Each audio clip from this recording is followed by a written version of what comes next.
एक बार की बात है, एक बहुत बड़ा नेता एक साधु के छोटे से आश्रम में गया, क्योंकि उसने बहुत सुना था उस साधु के बारे में और उसके मन में आया कि मैं एक बार जाकर के देखता हूं कि लोग इतनी तारीफ क्यों करते हैं उसकी। तो जब वो उस आश्रम में गया तो वहां पर एक छोटा सा कमरा था जहां पर एक कालीन बिछा हुआ था। वहां पर कुछ लोग बैठे हुए थे नीचे और साधु जी सामने बैठे हुए थे। कुछ सवाल जवाब चल रहा था। तो जैसे ही वो अंदर गया, वो अकेला नहीं था, उसके साथ में 4 बॉडीगार्ड्स भी थे और उसको ये आदत थी कि जहां पर भी वो जाता था लोग अपनी जगह से खड़े हो जाते थे, उसकी तरफ देखते थे, हाथ जोड़ते थे, अपना सर झुकाते थे। लेकिन यहां पर ऐसा कुछ भी नहीं हुआ। साधु ने उसकी तरफ देखा तक नहीं, क्योंकि वो साधु किसी के सवाल का जवाब दे रहे थे। लेकिन नेता को इस बात पे गुस्सा आ गया। नेता को लगा कि ये मेरी बेइज्जती है। तो उस नेता ने साधु की बात को बीच में ही काटते हुए थोड़ा गुस्से से कहा, मैं आपसे कुछ कहना चाहता हूं। साधु ने उसकी तरफ देखा और बोले, आप थोड़ी देर रुकिए, पहले मैं इनके सवाल का जवाब दे लूं, उसके बाद में मैं आपसे बात करूंगा। तब तक अगर आप चाहें तो आप बैठ सकते हैं। बस साधु का इतना कहने की देर थी। नेता का चेहरा गुस्से से लाल हो गया और फिर उसने अपना सारा गुस्सा उस साधु के ऊपर निकाल दिया। अभी तक वो नेता बहुत ही तमीज से बात कर रहा था, यानी कि आप कह करके बात कर रहा था। अब वो तू तड़ाक पे उतर आया। नेता ने उस साधु को कहा, तुझे पता भी है मैं कौन हूं और तू किससे बात कर रहा है?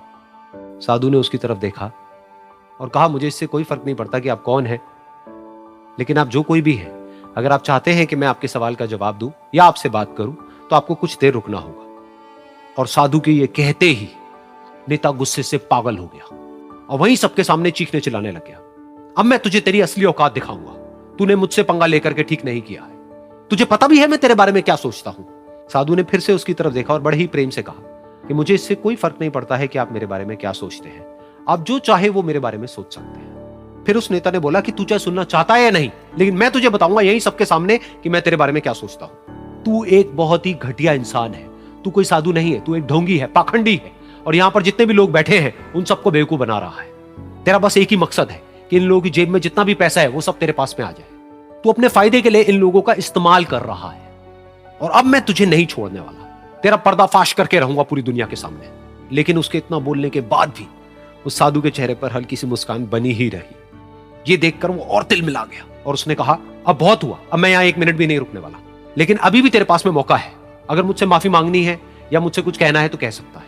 इतना सब होने के बाद भी साधु बिल्कुल शांत था और उनके चेहरे पर एक मुस्कान थी।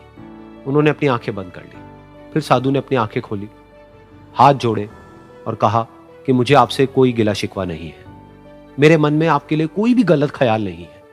जो भी आपने मेरे बारे में कहा वो आपकी अपनी सोच थी। तो मुझे आप में कोई भी बुराई नजर नहीं आती है। मुझे आप एक बहुत ही भले इंसान लगते हैं।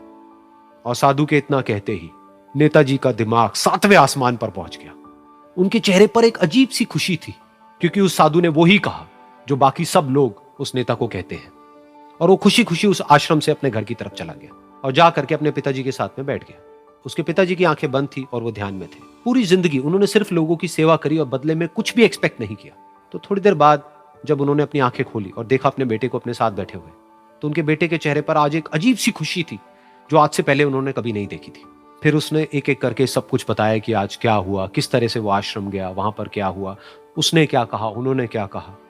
तो जब इसके पिताजी ने पूरी बात सुनी तो थोड़ा सा मुस्कुराए और अपने बेटे को देख करके बोले कि उन्होंने तुम्हारी तारीफ नहीं करी है, क्योंकि उन्होंने वो नहीं कहा कि जो तुम हो, उन्होंने वो कहा कि जो वो खुद है।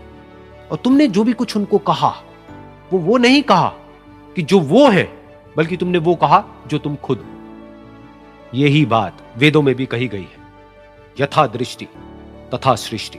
ये दुनिया तुम्हें वैसी नहीं दिखती है जैसी कि ये दुनिया है। ये दुनिया तुम्हें वैसी दिखती है जैसे तुम खुद हो। जिसकी नजर जैसी है उसके लिए ये दुनिया वैसी ही है।